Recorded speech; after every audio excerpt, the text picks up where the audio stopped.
जन्म झाला वारकरी पाठ समजली खरी देह देवाची पंढरी विठू मनाच्या गाभारी श्वास झालं जपमाळ मन चिपळ्यानी टाळ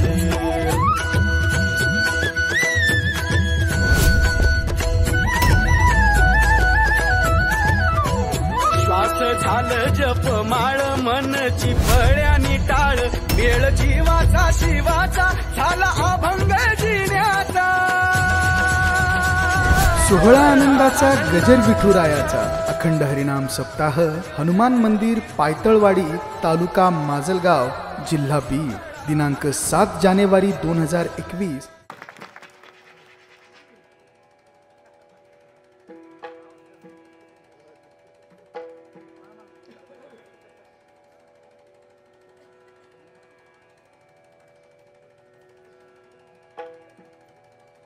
काकुलती येतो हरी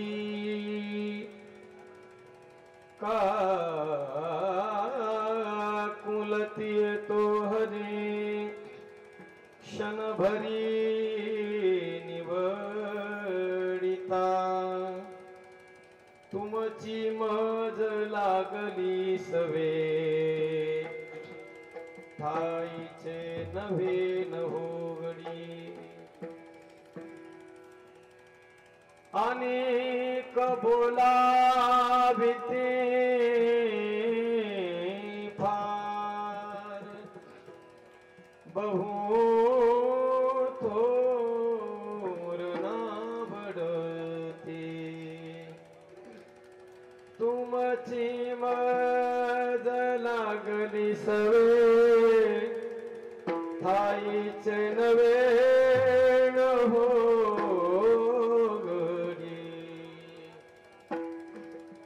भाविके त्यांची आवडी मोठी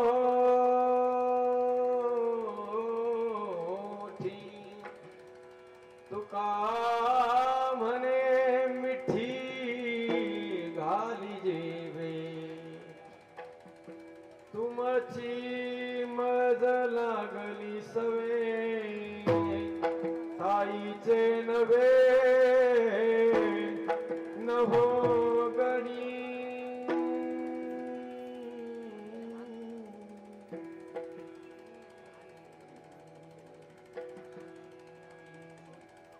जन्माद्यशयतो भयादितरतस्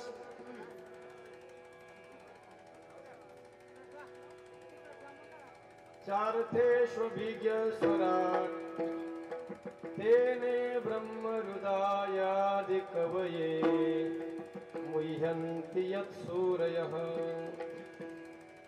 तेजो वारि मृदां यथा विनिमयो यत्र त्रिसर्गो मृषा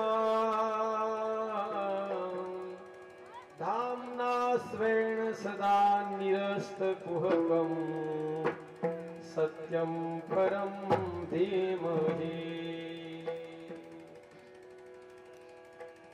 कृष्ण त्वदीय पदपङ्कज पञ्जरां ते अद्यैव मे विशतु मानसराजहंसः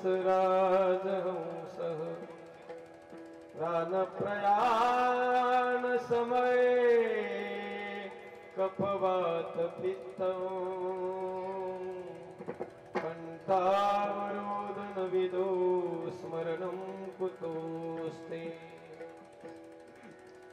भजे व्रजे कमण्डनं समस्तपापखण्डनं स्वभक्तचित्तरञ्जनं सदैव नन्दनन्दनं सुपिच्छगुच्छमस्तकं सुनादवेणुं हस्तकम् अनङ्गरङ्गसागरं नमामि कृष्णनागरं देवा आदिदेवा जगत् यदिवा प्रकरणाय दिवा हरि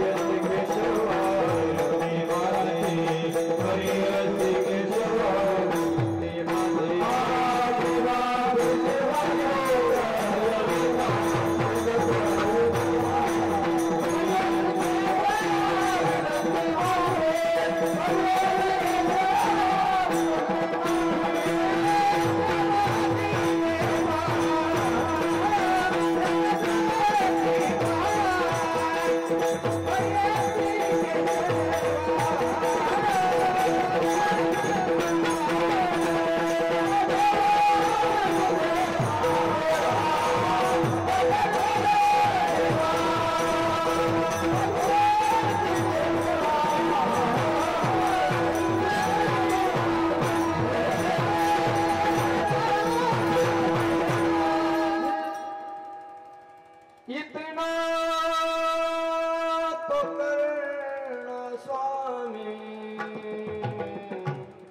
जब प्राण तन से निकले गोविंद नाम लेकर फिर प्राण तन से निकले। श्री गंगा जी का तट हो जमुना का बंसीवट हो मेरा सावरा निकट हो जब प्राण तन से निकले। गोविंद जल्दी आना नहीं शाम भूल जाना राधे को साथ लाना जब प्राण तन से निकले। नमामि सद्गुरुं शान्तं सच्चिदानंद विग्रहं पूर्ण ब्रह्म परानंदम् ईशं आनंदिवल्लभम्। अधिष्ठान जेथे प्रतिष्ठान देखा तिथे जन्मला तो श्री गुणातीत एका जयाचे निनामे चुके जन्म व्यथा नमस्कार माझा श्री सद्गुरु एकनाथा। नमो सद्गुरु तुकाया ज्ञान दीपा नमो सद्गुरु सच्चिदानंद रूपा नमो सद्गुरु भक्त कल्याण मूर्ती नमो सद्गुरु भास्करा पूर्ण कीर्ती। श्री गुरु चरण सरोज रज निज मन मुकुर सुधारी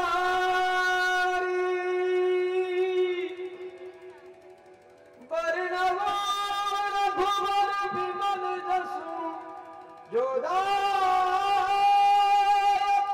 फलचारी।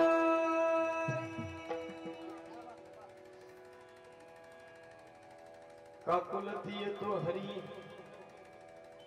काकुलती ये तो हरी क्षण भरी निवडिता तुमची मज लागली सवे ठाई छे नवे नहो गणी विठ्ठला।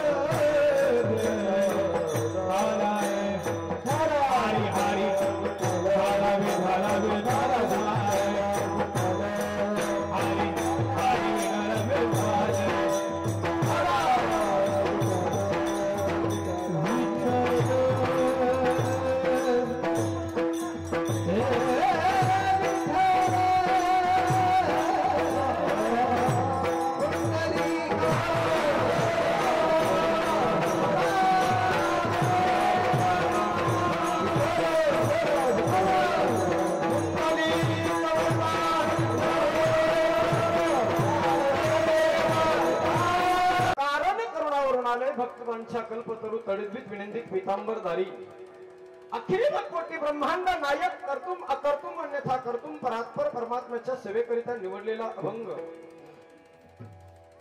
महान भगवत भक्त वैराग्याचे मूर्तिमंत पुतळे देहुनिवासी ज्ञानेशप्रिय श्रीमंत संत जगद्गुरु तुकोबारा यांचा अत्यंत सुंदर अत्यंत गोड असा अभंग द्वापार युगामध्ये भगवान परमात्मा गोपाळांच्या समवेत गायी चारत असताना त्या गायी चारताना ज्या वेळेला सगळ्या गोपाळांनी मिळून परात्पर परमात्म्याला वेगळं टाकलं वाळीत टाकलं त्यावेळेला तो परमात्मा गोपाळांना कशा पद्धतीने विनवतो आहे भगवान परमात्म्याची विनवणी तुकोबारांनी अभंगाच्या माध्यमातून सांगितली आहे. विठ्ठला विठ्ठला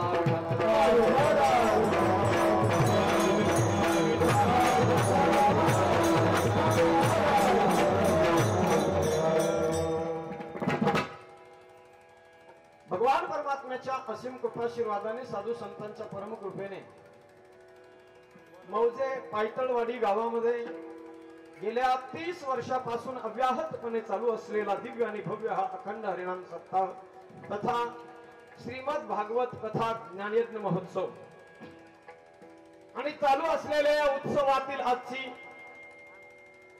कलशाची अर्थात काल्याची कीर्तन सेवा समस्त ग्रामस्थांच्या प्रेमास्तव आज या ठिकाणी माझ्याकडे आलेली आहे.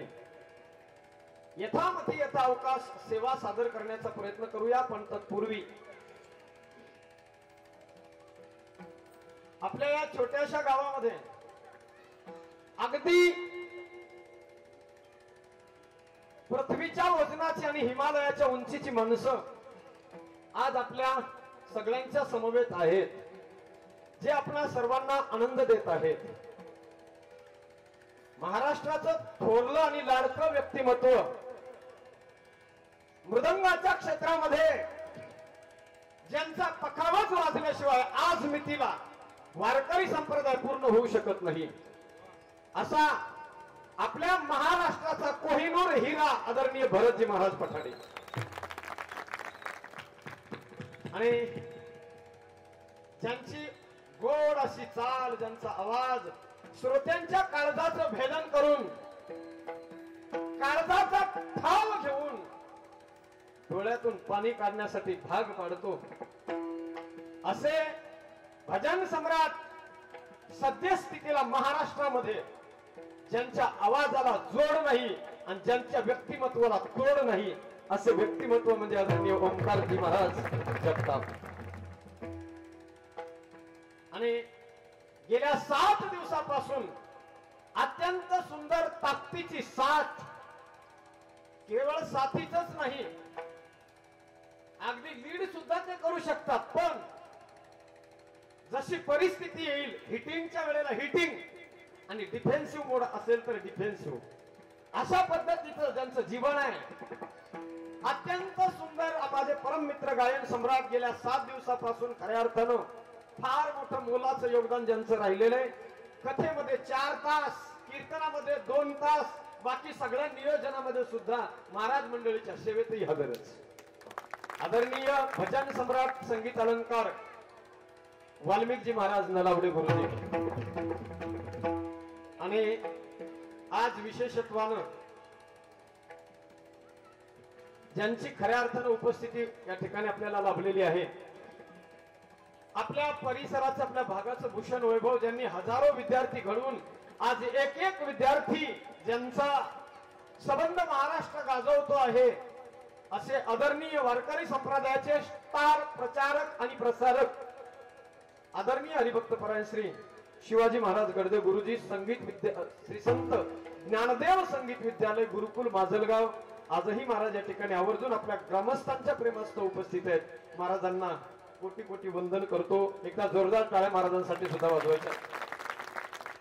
आणि माझे परममित्र जिवलग सखा आपल्या गावचंच व्यक्तिमत्व, ज्यांना कधीच मी तरी दुसऱ्या गावचं संबोधलेलं नाही, अगदी शिवभाऊ हा शब्द सुद्धा फारच कमी पडतोय, कारण ज्यांच्या गावात आणि आपल्यात आता शिवच राहिलेली नाही, असे परम मित्र माझे महाराष्ट्राचे स्टार कीर्तनकार, विद्या विनोद वैभव संपन्न ज्यांचं जीवन आहे, असे आदरणीय हरिभक्त परायण कालिदासजी महाराज नाईकनवरे महाराजांच्या चरणी वंदन करतो. त्याचबरोबर गेल्या 7 दिवसापासून गोड अशी कीर्तनाला, हरिपाठाला, सगळ्याच कार्यक्रमामध्ये ज्यांची उपस्थिती आहे आणि अत्यंत सुंदर आपल्या पायतळवाडी गावातील सर्वच भजनी मंडळींनी अत्यंत गोड ही परंपरा, ही परमार्थाची दिव्य परंपरा ज्यांनी जोपासली आहे, असे सर्व भजनी मंडळी, माझी तर पहिल्या दिवसापासून विनंती होती सगळ्यांना की आपण सगळ्यांनी उभं राहत चला, जेणेकरून तुमचं धैर्य वाढेल, तुम्हाला अधून मधून आवाज दिला जाईल, तुम्हाला तुमची डेअरिंग वाढेल, पण करावं काय? आपण त्यांना उचलून ताणून उभं नाही करू शकत सगळ्यांना, पण माझी सगळ्यांना पुन्हा एकदा या व्यासपीठावरून विनंती आहे की आपण बघा, इतके मोठे सगळे भजनी मंडळ असतानाही इथे रांग लागली पाहिजे, कुणाला नंबर उभा राहायला सुद्धा जागा नाही पुरली पाहिजे. या वर्षी झालं, पण पुढच्या वर्षी तरी. पण विशेषत्वाने ज्यांनी गायन गोड गायन केलं असे आदरणीय बळीरामजी महाराज थोरात महाराजांनाही वंदन करतो. त्याचबरोबर 2-3 दिवस ज्यांची अत्यंत सुंदर हजेरी आहे, सुंदर ज्यांचं गाणं आहे, आदरणीय हरिभक्त परायण आमचे राजेभाऊ महाराज उमरीकर महाराजांनाही वंदन करतो. आदरणीय गेल्या 7 दिवसापासून सगळ्या कार्यक्रमात ज्यांची हजेरी असते, अगदी 4-5 वर्षापासून आदरणीय मेखले महाराज, त्याचबरोबर आपल्या या कार्यक्रमाची मुहूर्तमेढ ज्यांनी रोवलेली आहे, आधारवड आपल्या या कार्यक्रमाचे आदरणीय हरिभक्त परायण श्री राजेंद्रजी महाराज कोळेकर, एकदा जोरदार टाळ्या त्यांच्यासाठी सुद्धा वाजवायच्या. या ज्ञान यज्ञाचं आणि या सप्ताहाचं आधारस्तंभ आहेत आदरणीय महाराज. त्याचबरोबर आमचे आदरणीय महाराज, सर्व महाराज मंडळी आणि माझे परम मित्र आदरणीय हरिभक्त परायण श्री भागवताचार्य, आपल्या भागाचं परिसराचं भूषण, माझे जीवलग सखा लंगुटी यार माझे भागवताचार्य सचिनजी महाराज काष्टे महाराजांना सुद्धा वंदन करतो. आदरणीय आमचे गोविंद दादा, अत्यंत सुंदर स्टार तबला वादक गोविंदराव काळे महाराजांना सुद्धा कोटी कोटी धन्यवाद. आमचे बाळासाहेब आहेत, ज्योती भाऊ आहेत, पंचाळ मामा आहेत, सीताराम महाराज आहेत. त्याचबरोबर आपल्या गावचा हिरा, अत्यंत सज्जन हो, प्रतिकूल परिस्थितीतूनही वाट काढून सांगून जाईल सज्जन हो. आळंदी क्षेत्रामध्ये 8 वर्षाचा 9 वर्षाचा काळ मी काढला. 8 वर्षामध्ये आळंदी क्षेत्रामध्ये जीवन जगत असताना आणि विद्याध्ययन करत असताना काय परिस्थिती असते आणि किती संघर्ष जीवनामध्ये करावा लागतो, तो संघर्ष मी अनुभवलेला असल्यामुळे तितक्याच संघर्षातून मला तरी थोडाफार तरी बॅकग्राऊंड होता, पण ज्यांच्या जीवनाला कसलाच बॅकग्राऊंड नसतानाही आपला एक वेगळा आणि आगळा ठसा उमटून मृदंगाच्या क्षेत्रामध्ये संपूर्ण महाराष्ट्रात कोणत्याही महाराजांना विचारा, ज्ञानेश्वर महाराज लिंगे नाव, महाराष्ट्रातले स्टार पकवाज वादक आदरणीय अरुण महाराज कदम यांचे 1 नंबरचे शिष्य आहेत आमचे माऊली महाराज. सर्व ही महाराज मंडळी आणि विशेषतः गोड साऊंड सिस्टम ज्यांचे राऊत मंडप सावरगावकर, आपणाही सगळ्यांना तुम्हाला धन्यवाद. वा, मला असं वाटलं होतं सुरुवातीला टेन्शन आलं होतं, पण म्हटलं अगदी सुंदर त्यांनी निभावून नेलेलं आहे. आणि विशेषत्वाने हे सगळे झालेली कार्यक्रम Hotstar Marathi hotspot Marathi hotspot या चॅनलच्या माध्यमातून सबंध जगभर ज्यांच्या माध्यमातून हा सगळ्या कार्यक्रमाचा प्रचार आणि प्रसार होणार आहे, असे आमचे अरविंद दादा, तुम्हाला सुद्धा मनपूर्वक धन्यवाद. आपण आलेले सर्व भक्त भाविक, भक्तिमती माता सर्वांच्या चरणी पुनश्च एकदा मनोभावे विनम्र भावे वंदन करून कीर्तन सेवेकडे वळतो. विठ्ठला विठ्ठला विठ्ठला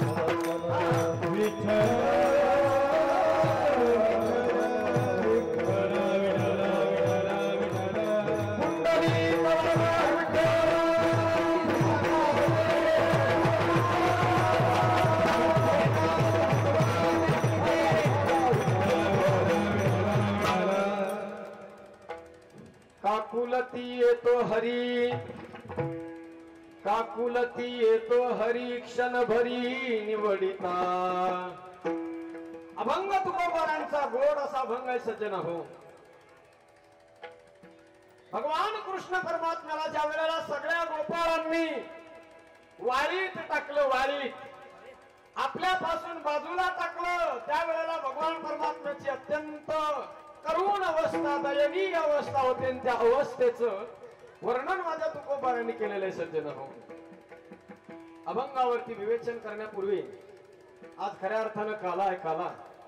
आणि काला असल्यामुळे कृष्ण परमात्म्याच्या चरित्राचं वर्णन करणारा अभंग आपण या ठिकाणी सादर केला पाहिजे. तसा जर विचार केला सज्जन हो, तर माझे तुकोबारा म्हणतात, माझा भगवान परमात्मा या जगामध्ये आला कशासाठी? फक्त आणि फक्त आपल्या गोपाळांना आणि आपल्या भक्तांना सुख देण्यासाठी गोकुळामध्ये माझा परमात्मा अवतरित झाला.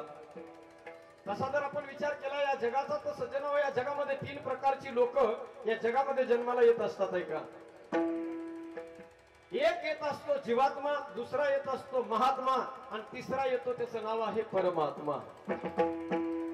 जीवात्मा म्हणजे जीव जन्माला येतो.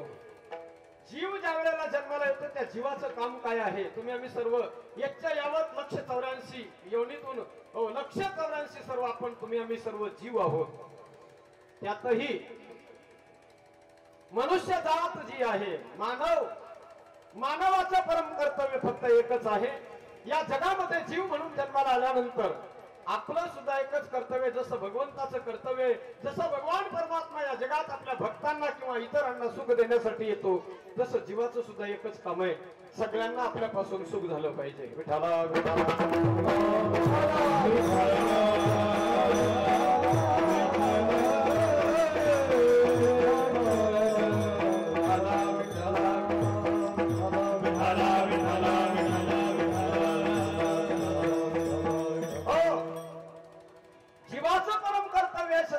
जगामध्ये जीव म्हणून जन्माला आल्यानंतर इतरांना आपल्यापासून दुसऱ्यांना सुख मिळालं पाहिजे, हे जीवात्म्याचं कर्तव्य आहे. महात्म्याचं सुद्धा तेच कर्तव्य आहे. म्हणून बघा, पहिला वर्ग आहे जीवात्मा, दुसरा वर्ग आहे महात्मा आणि तिसरा वर्ग आहे परमात्मा. आता या तिघांचाही हेतू या जगात येण्याचा, या मृत्यू लोकांमध्ये येण्याचा, जन्म घेण्याचा, मानव म्हणून या भूतलावर अवतरित होण्याचा एकमेव हेतू आणि कारण जर काय असेल तर ते जगाला सुख देणं, बस एवढंच आहे. जीव म्हणून जन्माला आलोय ना आपण सज्जन हो, ईश्वराने आपल्यावर कृपा केली आहे. अत्यंत सुंदर हे शरीर आपल्याला ईश्वरानं दिलंय. या जगामध्ये आपल्याला अगदी सगळ्या सर्वांगाने परिपूर्ण करून ज्या ईश्वरानं आपल्याला इथं पाठवलंय माय बाप, या जगामध्ये आल्यानंतर कबीरदासजी म्हणतायत, असं जगावं आता एकदा, असं जगून दाखवावं. आपण हसत हसत या जगाचा निरोप घ्यायचा आणि आपल्यासाठी मात्र लोकांच्या डोळ्यातून अश्रूच्या धारा वाहिल्या पाहिजे. कबीरा जब हम पैदा हुए जग हसे हम रोए, ऐसी करनी कर चलो हम हसे जग रोए. जगामध्ये आल्यानंतर आपण हसत हसत निरोप घ्यायचा आहे आणि जगाला मात्र आपल्यापासून सुख मिळालं पाहिजे. विठाला विठाला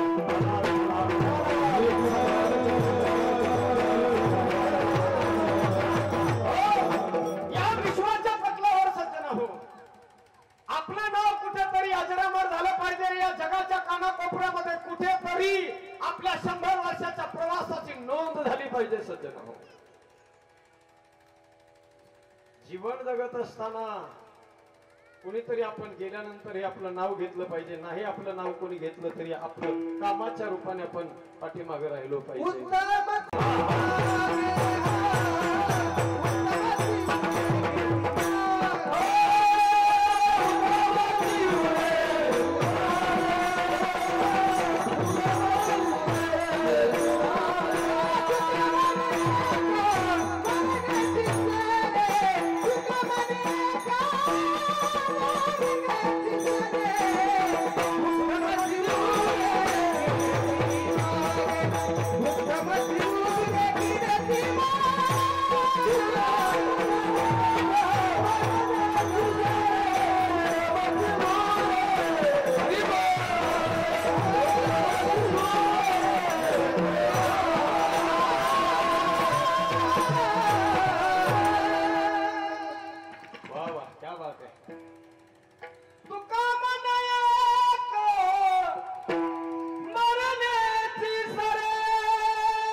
सज्जन हो, कधी होईल, कशानं होईल? जर आपण असं जीवन जगलो, आपल्यापासून जर इतरांना आनंद दिला आपण, आनंद या जीवनाचा सुगंध परी निर्मळावा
शिजुनी स्वतः चंदनाने दुसऱ्या समधुगंध द्यावा हे जाणता जीवनाचा प्रारंभ हा ओळखावा आपल्यापासून इतरांना आनंद मिळाला पाहिजे बाबा आणि तो आनंद जर आपण आपल्या जीवनाचं कल्याण केलं आणि इतरांसाठी जर माणूस जगला ना सज्जन हो तर निश्चित आनंद मिळतो ऐका या जगातून सर्वांना जायचं एक दिवस माझ्या परमात्म्याचं बोलावून आल्यानंतर या जगात कोणी राहणार नाही सज्जन हो मागच्या 8 महिन्याच्या काळामध्ये कोरोनाच्या तडाख्यामध्ये भले मोठमोठे लोक निघून गेले सज्जन हो नाही राहणार कोणी या जगामध्ये पण याची जाणीव आपल्या अंतःकरणामध्ये अखंड असावी आएगा जब रे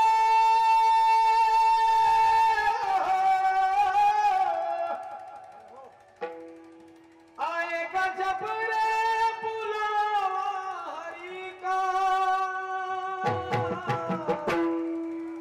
छोड़ के सब कुछ जाना पड़ेगा छोड़ के सब कुछ जाना पड़ेगा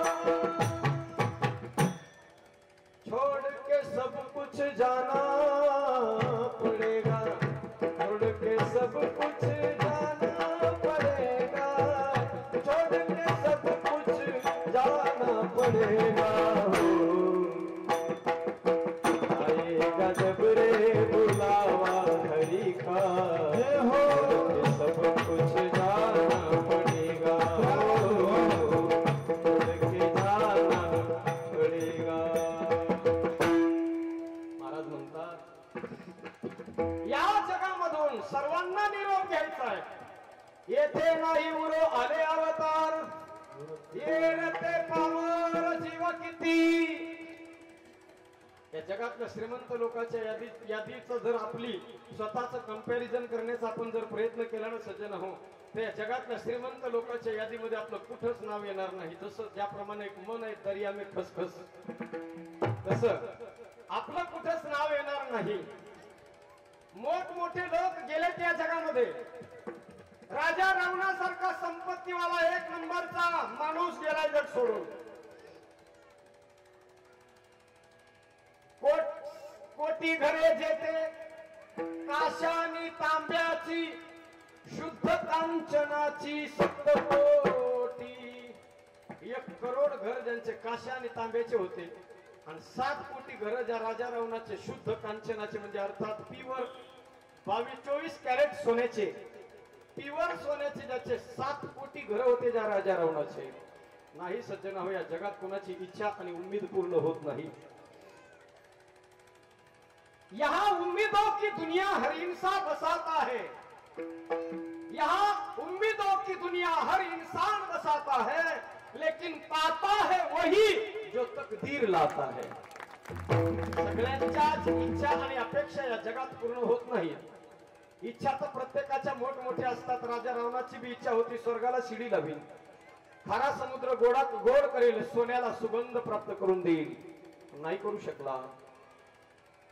या जगामध्ये प्रत्येकाच्याच इच्छा पूर्ण होतात असं नाही सज्जनावर. या जगावर, या सबंध विश्वावर ज्याने अधिराज्य प्राप्त केलं होतं, नाव त्याचं बादशाह सिकंदर. याद रख सिकंदर के हौसले तो आली थे, जब गया था दुनिया से दोनों हाथ खाली थे. बस एकच इच्छा होती, एकच चाह अंतःकरणात होती. एक फक्त इच्छा होती, सगळ्या जगाला लुटून, हजारो सत्यानाव हजारो जहाजावर ते जगाला लुटलेली संपत्ती त्याने लाभलेली आहे आणि आपल्या माय देशाच्या दिशेने रवाना होतोय. जात असताना समुद्राच्या मार्गाने प्रवास चाललेला आहे. त्याची फक्त एकच अंतःकरणात इच्छा आहे की मला माझा मृत्यू आता माझ्या देशात झाला पाहिजे, माझ्या मायभूमीमध्ये झाला पाहिजे. ज्या मातीत माझा जन्म झाला त्याच मातीमध्ये माझा मृत्यू झाला पाहिजे. बादशाह सिकंदराची इच्छा होती. बस निघालाय सज्जनाहो, प्रवास चाललेला समुद्राच्या मार्गानं आणि अचानक एक दिवस तोंडातून रक्ताची गुळणी बाहेर पडते. वैद्य सोबत होते, तपासलं, ब्लड टेस्ट केलं. डॉक्टर आणि वैद्यांनी सांगितलं, साहेब महाराज बादशाह आज से आप केवल 4 दिन तक जीवित रह सकते हो. बादशाह म्हणतो, अरे तुमच्यासारखे एवढे मोठमोठे वैद्य आणि डॉक्टर मी कशासाठी सांभाळून ठेवले? काहीतरी इलाज करा, उपचार करा. मला इथं मरायचं नाही 4 दिवसामध्ये. आपल्याला माझ्या मायभूमीत जाण्यासाठी 3 महिन्याचा कालावधी लागणार आहे. तिथपर्यंत मला नेऊन घाला. वैद्यांनी हात टेकले. 1 नंबरचे वैद्य होते, पण सगळ्यांनी हात टेकले सज्जन हो. आणि त्या वैद्यांनी सांगितलं, महाराज 4 दिवस नाही, आम्ही आमच्या प्रयत्नाने आणखी तुम्हाला 4 दिवस एक्स्ट्रा आम्ही जिवंत ठेवू शकतो. म्हणजेच 8 दिवस आम्ही तुम्हाला जिवंत ठेवू शकतो. त्याच्या पलीकडे आता नाही ठेवता येणार. ऐका मायबाप, शेवटी 8 दिवसानंतर आता त्याला फिक्स लक्षात आलं की 8 दिवसात आता माझा मृत्यू होणार आहे. पण त्या सगळ्या वैद्यांना, आपल्या सेवकांना त्या बादशहानं सांगितलंय, बघा जर 8 दिवसात माझा मृत्यू होणार असेल तर माझी सगळ्यांना विनंती आहे, माझा मृत्यू झाल्यानंतर माझं शरीर, माझी डेड बॉडी ज्या ताबूत मध्ये तुम्ही ठेवून घेऊन जाताल त्या ताबूत मधून अशी व्यवस्था करा, माझे दोन्ही हात त्याच्यातून बाहेर काढा. लोकांनी विचारलं, दोन्ही हात कशासाठी बाहेर काढायचे त्या ताबूत मधून? तो बादशाह म्हणतो, अरे बघू द्या या जगाला, बघू द्या या जगाला, सबंध जगावरच्या बादशहानं एक हाती सत्ता मिळवली होती.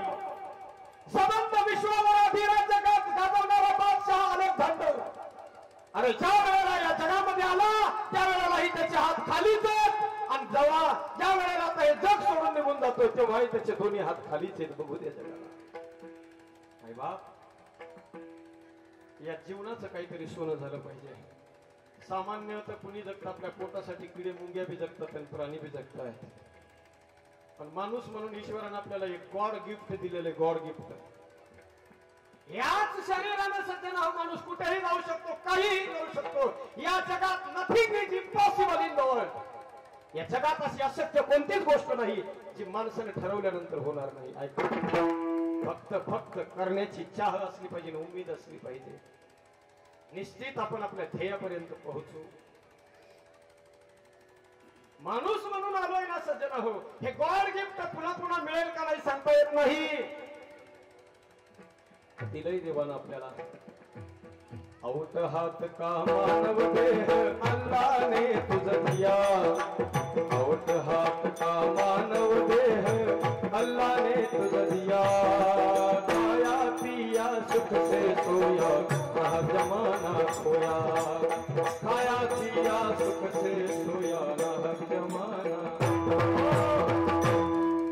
खाण्यापिण्यामध्ये, मौज मज्जा करण्यामध्ये जीवन बर्बाद करू नये सज्जन. आमचे तरुण मंडळी तर कधी कधी म्हणत असतात, अरे बाबा हे काय तारुण्य पुन्हा येणार आहे का? आहेस तरुण तर घे आईस करून, जाशील मरून तर पुन्हा जीवन नाही येणार फिरून. अरे काय आईस करता? अरे आईस कशाला म्हणतात सज्जन हो, विचारा. देशासाठी बलिदान देणाऱ्या माझा त्या भगतसिंगाला विचारा, जीवनाची आईस काय असते? आपल्या सगळ्यांना परिचित असलेली एक घटना आहे सज्जन हो, या भारत देशामध्ये या विश्वाच्या पटलावरती कोरल्या गेलेली रेखांकित केलेली एक इतिहासातली सुवर्ण अक्षराने लिहावी अशी सुवर्ण घटना आहे सज्जन हो, या भारताच्या इतिहासातली. तसं जर पाहायला गेलं तर तो एक या देशासाठी काळा दिवस होता. काळा दिवस ज्या दिवशी पंजाब प्रांतातल्या जालियनवाला बाग हत्याकांड, आठवा तो दिवस. ती बाग सज्जन हो, चारी भिंतीचे पूर्णपणे संरक्षण आहे, त्याच्यामध्ये हजारो लोक बसलेले आहेत स्वातंत्र्याचा लढा देण्यासाठी. आणि त्याच वेळेला सज्जन हो, त्या इंग्रजांनी अंधाधुंद फायरिंग करायला सुरुवात केली. हजारोच्या संख्येने लोक तडफडून मेले सज्जन हो. एक विहीर होती, त्या विहिरीत काही लोक उड्या मारून आपल्या प्राणाचं बलिदान त्या लोकांनी दिलं. रक्ताचा सडा त्या ठिकाणी झालेला आहे. रक्त रंजित झाली ती माती सज्जन हो, भारत माता. पण त्याच वेळेला त्यांचा गोळीबार अंधाधुंद ती फायरिंग, इतके लोक मारले जितक्या गोळ्या त्या इंग्रजांच्या बंदुकीत होत्या तितके लोक तिथं मारले सज्जन हो. पण त्याच्या दुसऱ्या दिवशी सूर्योदयाच्या पूर्वी सकाळीच पहाटेच्या वेळेला माझ्या भारत देशाचा एक माईचा लाल, नाव त्याचं भगतसिंग सज्जन हो, 9 वर्षाचा मुलगा, त्याने आपल्या डोळ्याने उघड्या डोळ्याने हे सगळा नरसंहार पाहिला होता. गेला जालियनवाला बागेमध्ये आणि त्या मातीमध्ये जाऊन ती रक्तानं माखलेली ती माती, आपल्या वाडवडिलांच्या रक्तानं माखलेली ती माती सज्जन हो, त्या बाळानं आपल्या हातात घेतली आणि तसाच त्या रक्ताचा पट्टा आपल्या कपाळाला लावला. हे माते, ज्या नराधमांनी तुला रक्तरंजित केलंय ना माते, नाही सोडणार त्या नराधमांना, नाही सोडणार. गेला सज्जन हो. आणि आपल्याला इतिहास माहितीये ते 9 वर्षाचा मुलगा जसा जसा मोठा होऊ लागला आणि ज्यांनी ही माझी भारत माता रक्त रंजित केली होती त्या नराधमांना एकाएकानं गोळीच्या निशाण्यावर त्याने घेतलं. पण ऐका, जेव्हा त्या भगतसिंगाला फाशीची सजा होते, परिवार भेटण्यासाठी जातोय, परिवाराला परवानगी देण्यात येते, आई जाते. त्यावेळेला भगतसिंगाची माई जाते सज्जन हो. पाहिलं त्या आईनं कधीच पाहिलं नव्हतं. अगदी गोंडस असलेलं आपलं बाळ त्या आईनं पाहिलं सज्जन हो, कैद्याच्या वेशात ज्या वेळेला त्या भगतसिंगानं आईला पाहिलं सज्जन हो, ते तोकडे असलेले कपडे, हातात पायात बेड्या टाकलेल्या पाहिल्या आणि त्या आईच्या त्या माईच्या डोळ्यातून घळघळ अश्रूच्या धारा सुरू झाल्या. तिला माहिती होतं सज्जन हो, आता इथून पुढे 8 दिवसानंतर माझा मुलगा, माझ्या काळजाचा तुकडा फासावर जाणार आहे. 8 दिवसानंतर माहिती होतं. त्या भगतसिंगाच्या आईला माई रडायला लागली जोर जोरानं. भगतसिंगानं म्हणावं, आई माय रडू नकोस तू, माय रडू नकोस. आईनं म्हणावं, अरे भगत नको रडू तर काय करू रे दादा. अरे मी स्वतःला कितीही आवरण्याचा प्रयत्न करते पण शेवटी माय आहे ना, माय आहे. कुठपर्यंत रोखून धरणार मी माझ्या आसवांच्या बांधाला. अरे जिच्या डोळ्यात एकच 8 दिवसानंतर तिच्या काळजाचा तुकडा फासावर लटकला जाणार आहे, मृत्यूच्या दाभाला जाणार आहे. अरे भगत तू म्हणतोस, अशा आईला तू म्हणतोस तू रडू नकोस. अरे भगत तू आणखीन बाप झालेला नाहीस. अरे माय बाप झाल्यानंतर आपल्या उघड्या डोळ्याने आपल्याच पुत्राचा मृत्यू आपल्या डोळ्यात देखत पाहिल्यानंतर विचार, अरे त्या आईच्या अंतकरणाला आणि त्या बापाच्या अंतकरणाला काय वेदना होतात ते माय बापच जाणू शकतात. अरे भगत तू आणखी कोणाचा बाप झालेला नाहीस. माझ्या भगतसिंगानं विनंती केली, आई रडण्याचा अधिकार आहे तुला आई म्हणून. महाराज संतांनी वर्णन केलं ना, जिचे पिढे बोल, जिचे पिढे बोल,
माय रडत होती सज्जना. भगतसिंग आपल्या उघड्या डोळ्यानं आपल्या आईकडे पाहत होता. त्या आईला दिसत होता आज 8 दिवसानंतर माझा मुलगा माझ्या काळजाचा तुकडा आता काळाच्या पडद्याआड जाणार हे माय पाहत होते. पण त्या वेळेला माझ्या भगतसिंगने सांगितलं मा रोना मत मा रोना मत. आई माझी एक विनंती आहे तुला. ज्या वेळेला माझे आता 8 दिवसानंतर मला फासावर लटकल्या जाईल. माझं शरीर माझी डेड बॉडी त्या फासावर लटकवल्या जाईल मा. पण माझी एक तुला विनंती आहे की माझं शरीर माझी डेड बॉडी ज्या वेळेला फासावर लटकल्या जाईल माझा जेव्हा मृत्यू होईल ना मा त्यावेळेला माझी एक विनंती आहे. माझी ही डेड बॉडी माझा पडलेला तो सापळा माझी डेड बॉडी नेण्यासाठी मा तू यायचं नाही मा तू यायचं नाही. माझ्या चुलत्यांना पाठव माझ्या बापाला पाठव माझ्या वाडवडिलांना पाठव मा तू येऊ नकोस. अरे बाळा मला का म्हणा करतोयस त्याचं कारण आहे मा तू जर आलीस माझी डेड बॉडी नेण्यासाठी तर मला माहितीये तुला तुझ्या पासूनचा पाप रोखता येणार नाही. तू रडल्याशिवाय रडणार नाहीस मा मला माहितीये. कारण या जगात अशी कोणतीच आई नाही जी आपल्या उघड्या डोळ्यात आपल्या मुलाचा मृत्यू पाहू शकेल. मा ज्या वेळेला तू रडशील ना मा तुझ्या डोळ्यातून अश्रूच्या धारा ज्या वेळेला निघतील ना मा त्यावेळेला हे नराधम इंग्रज लोक बघतील आणि म्हणतील अरे बघा या देशद्रोही माय कशी हरायला लागले म्हणून. हे मा अरे मा मला दाखवायचं या जगाला या नराधम इंग्रजांना मला दाखवून द्यायचंय त्याला या भारत मातेचा वीर सपूत जोपर्यंत शरीरामध्ये रक्ताचा शेवटचा ठेप आहे जोपर्यंत शरीरात रक्ताचा शेवटचा ठेप आहे शेवटचा श्वास आहे तोपर्यंत जगेल तरी या देशासाठी तर मरेल तरी देशासाठी. विश्वाच्या पटलावर अजरामर नाव होतं सूचना अशा लोकांचं.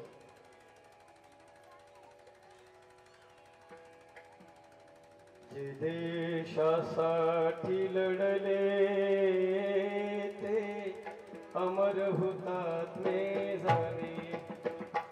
भीम शिखरी ध्वज फडफडले ते अमर हुतात्मे झाले. म्हणून मायबाप नाही मिळणार हे जीवन पुन्हा आपल्याला.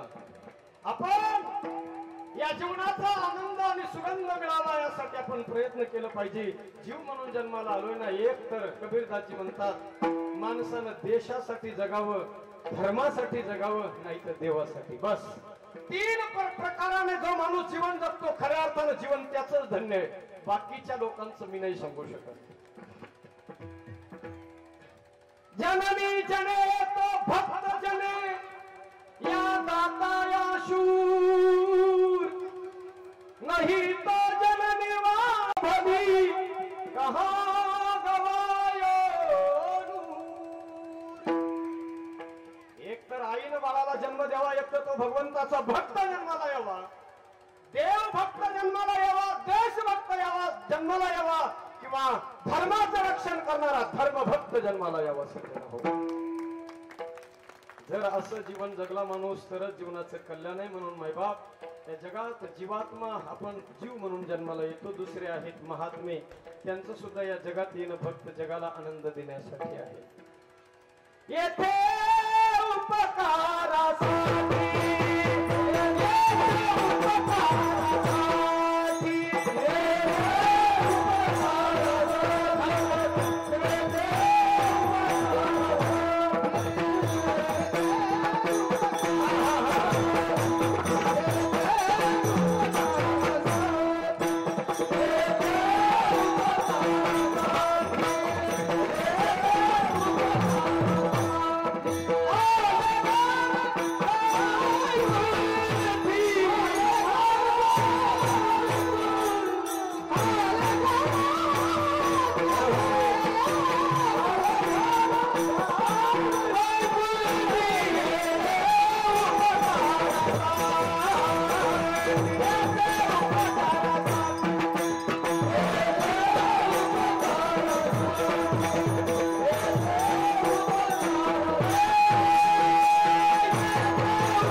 वाटतं. जोरदार टाळ्या वाजवा एकदा. काय गातायत महाराज माणसं. फ्रॉम दी हार्ट, अगदी हृदयापासून अंतःकरणापासून गातात. इतकं उंच आरण्य सोपं काम नाही बरं का. बाळू महाराज इतक्या उंच जर स्वर लावला ना, कीर्तन झाल्यावर लावून बघा तुम्ही सगळ्यांनी. नाही आत्मा बाहेर पडला तर मला काय म्हणा. आत्मा बाहेर पडून इतकं उंच आरडायचं म्हणजे सोपं काम नाही गुरुजी. पण कमाल आहे, ईश्वरानं काही खास लोकांना गॉड गिफ्ट दिलेलं असतं आमच्या ओंकार दादांसारखं. आळंदीत सध्या स्थितीला कोणीच माग जात नाही सज्जनो. ओंकार महाराजांच्या माग बी चाल माग म्हणायला माग सरकते. माग म्हणायची म्हणलं तरी माग सरकते. पण कमाल आहे आमच्या वाल्मिक महाराजांची. 7 दिवसापासून सगळ्याच्या मागच आहे, सगळ्यांना हाकलून पुढे घ्यायला. वा आनंदाला बघा. महाराष्ट्रातली नामांकित मंडळी, अरे एक 10-10 मिनिटाचं गायन आणि 10-10 मिनिटाचं वादन ऐकण्यासाठी टाचावर करून कार्तिकवारीमध्ये या तुम्ही कधी. आळंदीच्या कार्तिकवारीमध्ये त्या लोकांचं सगळं हे वादन ऐकण्यासाठी टाचावर करून गर्दीत झुंड मारून लोक मध्ये घुसतात. पण आपल्याला या कोरोनामुळे सध्या सगळीकडे मोकळीक असल्यामुळे हे मोकळेच सापडलेत आपल्याला. वा येथे उपकारासाठी आले, घर जा वैकुंठी आम्ही वैकुंठवासी, आलो याचे कारणासे, जगाला सुख देण्यासाठी. बर किती झाले?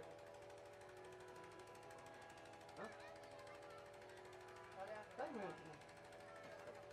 ओके. विठाला विठाला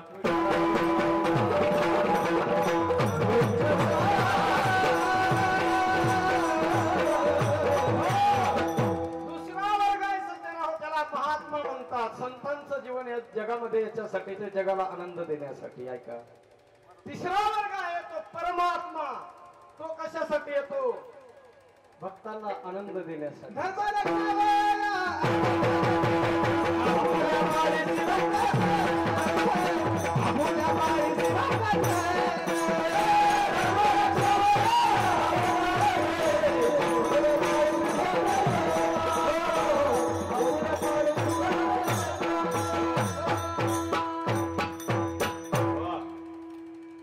धर्मरक्षावयावतार घेसी, आपुल्या पाळीसी भक्त जना.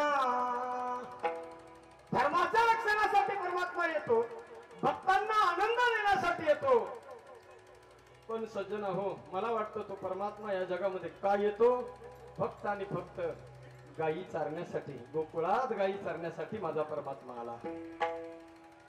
जगात सगळ्यात मोठं काम माझ्या परमात्म्याने, कृष्ण परमात्म्याने, या जगात 2 अवतार होऊन गेले. एक राम अवतार आणि दुसरा कृष्ण अवतार. जे दोन्ही अवतार मानवाच्या जीवनाशी अत्यंत निगडीत अवतार आहे. तुम्ही आणखीनही स्वतःच ऑब्झर्वेशन करून बघा. या दोन्ही अवतारांच्या बाबतीत राम आणि कृष्ण हे 2 नावं घेतले तरी असं वाटतं की आपली आणि या दोन्ही या पात्राची आपल्या जीवनामध्ये फार मोठी अटॅचमेंट आहे. कुठेतरी असं वाटतंय की जिव्हाळा वाटतो या दोन्ही नावाविषयी, राम आणि कृष्ण अवतार. तसा विचार केला तर हे दोन्ही वेगळे वेगळे नाही, दोन्ही एकच आहे. सीताराम महाराज. राम कृष्ण दो एक है, अंतर नहीं निवेश, इनके नयन गंभीर है, उनके चपल विशेष. दोन्ही वेगळे वेगळे नाही, पण त्याच्यातही एक अवतार पूर्ण अवतार आहे आणि दुसरा परिपूर्णतम अवतार आहे. बघा माझ्या कृष्ण परमात्म्याचा. आला कृष्ण. 11 वर्ष 53 दिवस माझ्या कृष्ण परमात्म्यानं, तुकोबारे म्हणतात असा तो परमात्मा या जगात अवतरित झाला. या जगामध्ये तो देव आला आणि येऊन काम काय केलं? फक्त आणि फक्त गायी सांभाळण्याचा उद्दिष्ट जीवनामध्ये होतं. हा, माखन खायचं, गोपाळांना आनंद द्यायचा, गोपिकांसमवेत रास क्रीडा करायची, कंसाला त्याचा उद्धार करायचा, हे ऍडिशनल सगळे काम आहेत. पण प्रॉपर काम त्या परमात्म्याचं एकच होतं, ते म्हणजे माझ्या गायांचं रक्षण करणं. माझ्या परमात्म्यानं गायांचं रक्षण केलं. 11 वर्ष 53 दिवस हिंडे रानो रान गायी पाठी. 11 वर्ष 53 दिवस कृष्ण परमात्मा वृंदावनाच्या 84 कोस, ज्याला ब्रिजभूमी म्हणतात, त्या 84 कोसाच्या भूमीमध्ये माझा कृष्ण परमात्मा गायांच्या पाठीमाग अनवनी हिंडला, अनवनी. कारण कृष्णानं सांगितलं की या जगामध्ये गाय सुरक्षित आहे तर मी सुरक्षित आहे, आणि मी सुरक्षित आहे तर जग सुरक्षित आहे. कारण गाय आपल्याला माहिती आहे सज्जनांनो, सर्वजण आपण ऐकत आलो की गायीच्या शरीरामध्ये 33 कोटी देव निवास करतात म्हणून. गाय सामान्य नाही,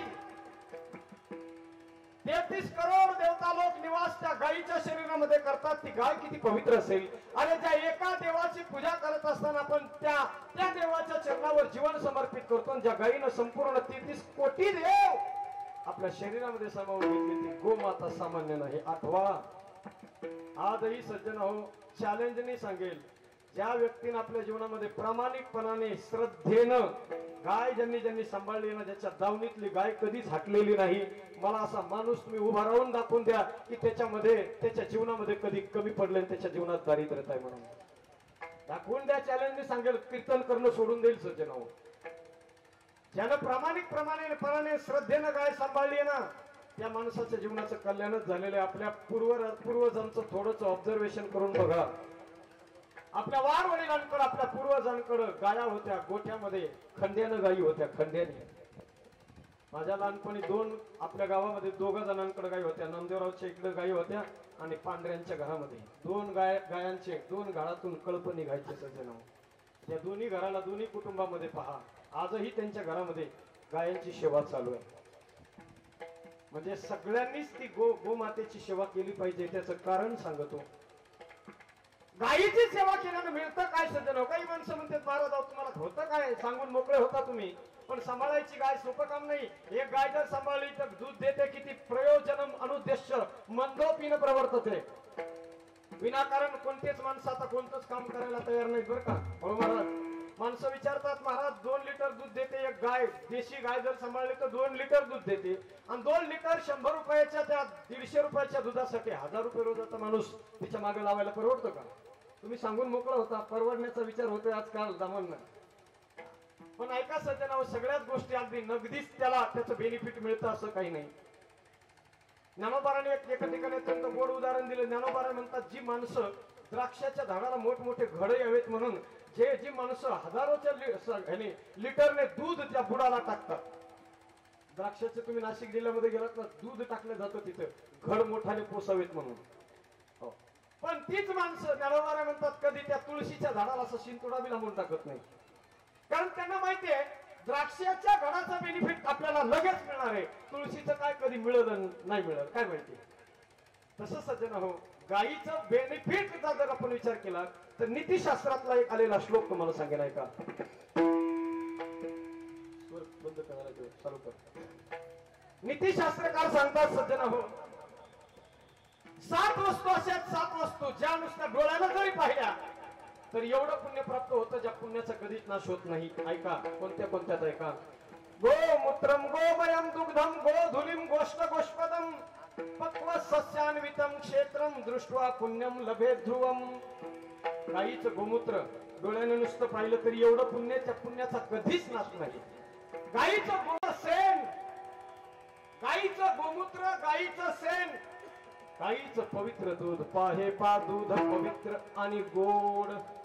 गाईचं पवित्र दूध, गाईचं गोमूत्र, गाईचं शेण, गाईच्या पायाने उमटलेली खूर, गाईच्या पायाने उडालेली धूळ, इतकी पवित्र नुसती डोळ्याने जरी पाहिली तर एवढं पुण्य, त्या पुण्याचा नाशच नाही. आता दुर्दैव असं आहे, त्या गायांची धूळ कधी बघायला मिळायची.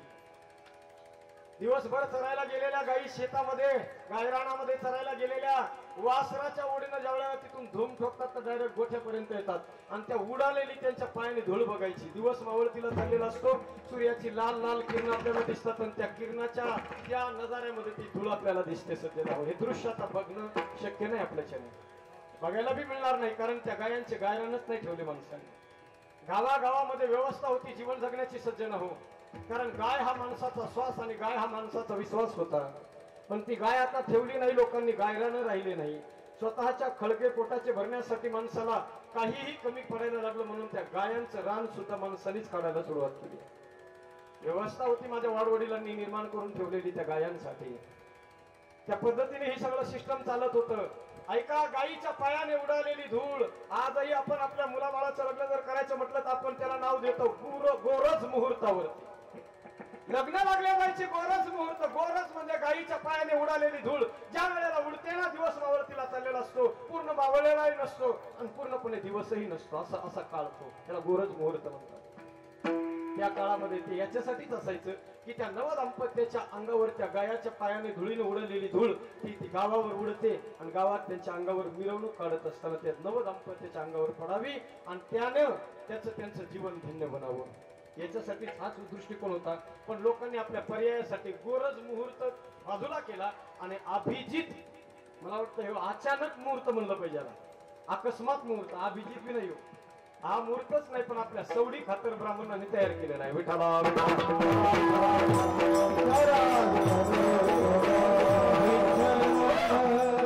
ऐका, गाईचं शेण, गाईचं गोमूत्र, गाईचं दूध, गाईच्या पायाने उमटलेली खूर, गाईच्या पायाने उडालेली धूळ आणि गाईचा गोठा,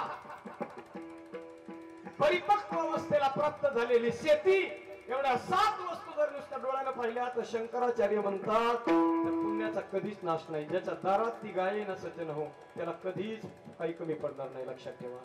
पण आज दृष्टिकोन लोकांचा फार भयंकर झालेला आहे. आज मोकाट गायी सोडून दिल्यात लोकांनी, सांभाळायचा कंटाळा येतो म्हणून शेवटी त्या कत्तलखान्याच्या दिशेने आमच्या पैठण आणि औरंगाबाद रोडवरती फार मोठा कत्तलखाना आहे.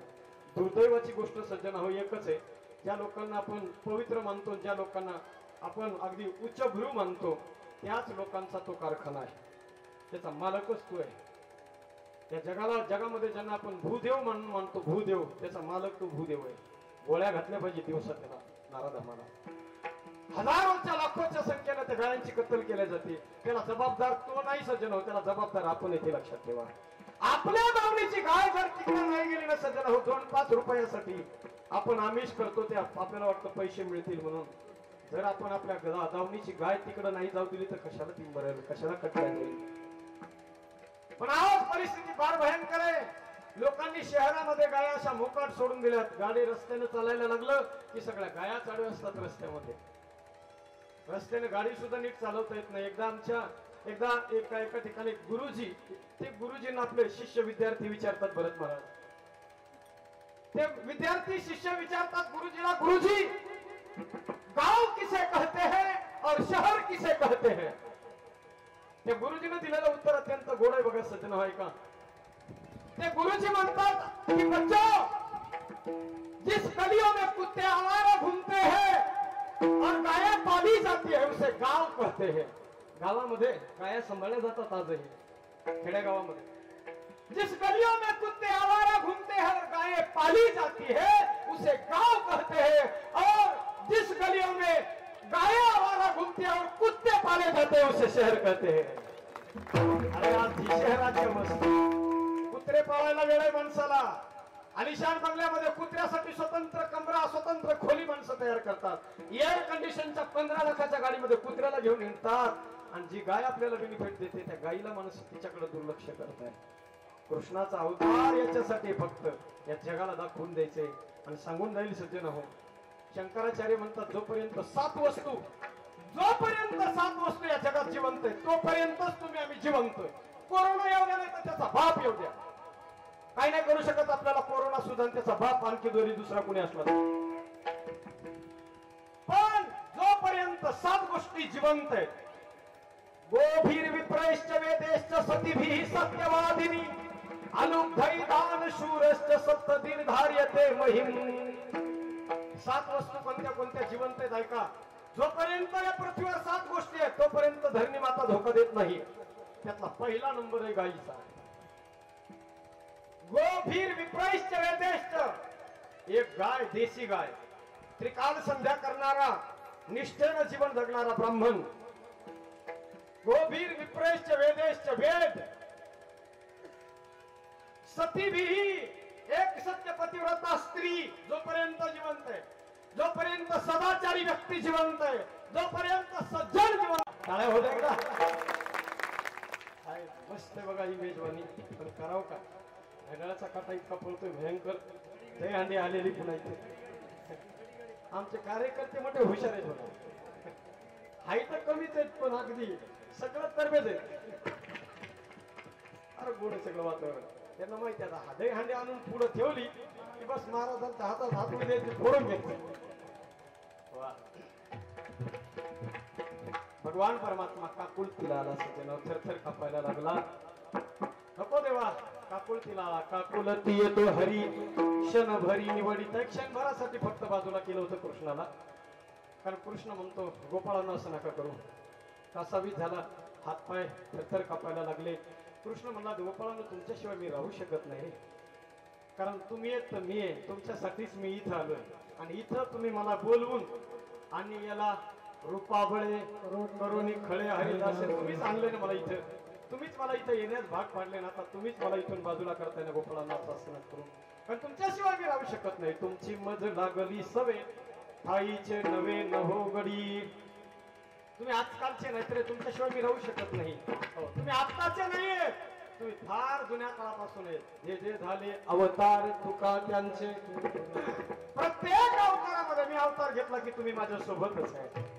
राम अवतारामध्ये वानर बनून माझ्या सोबत राहिलात. कृष्ण अवतारामध्ये कोण झाले? कृष्ण अवतारामध्ये गोपाळ झाले. आणि कलियुगामध्ये पांडुरंगाचा अवतार झाला तर भगवंताचे संत हे भक्त झाले. म्हणून आजचे नाही तुम्ही माझ्या अनादी काळापासून माझ्या तुम्ही सोबत आहेत. मी तुमच्याशिवाय राहू शकत नाही. पण ऐका ना गोपाळांनो विनाकारण तुम्हाला अहंकार होऊ देऊ नका. तुम्हाला वाटत असं आमच्याशिवाय याला कोणीच बोलवत नाही तर गैरसमज मनातून काढून टाका. कारण बोलवणारे मला भरपूर आहे. अरे केलं होतं 56 प्रकारच्या भोगाचं नियोजन केलं होतं त्या दुर्योधनानं माझ्यासाठी. तर नाही गोपाळांनो लाथ मारली त्या भोगाला तुम्ही. आणि गेलो मी तुमच्यातल्याच त्या विदुर काकाच्या झोपडीवर गेलो. आणि झोपडीवर जाऊन हो काय खाल्लं कन्या खाल्ल्या कन्या. पाहुणे घरासी आज आले ऋषिकेशी काय करू उपचार उपचार. काय अवस्था होती त्या विदुराची. दरदरीत पाण्या माझी रांधियल्या कन्या मोडक्याच्या बाजावरी वाकळाच्या शेजा. गोपाळांनो अरे त्याच्या घरी जाऊन कन्या खाल्ल्या. 56 भोगाचा त्याग केला मी. पण त्याच्याकडे गेलो. तुम्हाला वाटत असेल आमच्याशिवाय तुला कोणी विचारत नाही. पण सांगू आणि बोलावी ती फार पण बहु थोर नावडती. मोठे मोठे बोलवतात मला. मोठमोठ्या ठिकाणी बोलवतात. मुंबई पुणे सगळ्या महाराष्ट्रभर मला लोक बोलवतात. पण पायथळवाडीत कीर्तन करण्याची मजा काय आवडत. हजारोच्या संख्येने आम्ही कीर्तन करतो सज्जन हो. तुम्हाला सगळ्यांच्या आशीर्वादाने फार खाऊन सुलाखून निघालेलं जीवन आहे. आपल्या स्वतःचा स्वाभिमान आहे मला. अहंकारात्मक नाही बोलत सज्जन हो. आणि त्याचं कारण आहे तुम्हाला सगळ्या ग्रामस्थांचा आशीर्वाद आहे. त्याच्याशिवाय माझ्या जीवनातली अचिव्हमेंट नाही. म्हणून तसं कृष्णानं म्हणावं बरेच कोण बोलवतात पण त्यांना मी नाही जाऊ शकत. कारण मी फक्त एकच पाहतो भाव का भूखा हूं मैं भाव ही बस सार है. भाव से मुझको भजे तो भव से बेड़ा पार है. भाव बिन सुनी पुकारे मुझको तो भाती नहीं. प्रेम से मुझको जो दे सब मुझे स्वीकार है. प्रेमानं दिलं भावानं दिलं मला बाकी काही नाही. फक्त त्या भाविकांची आवड आहे. तो कोण सांगता भाविकेची आवड भाविकेची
जन्म झाला वारकरी पाठ समजली खरी देह देवाची पंढरी विठू मनाच्या गाभारी श्वास झालं जपमाळ मन चिपळ्याने टाळ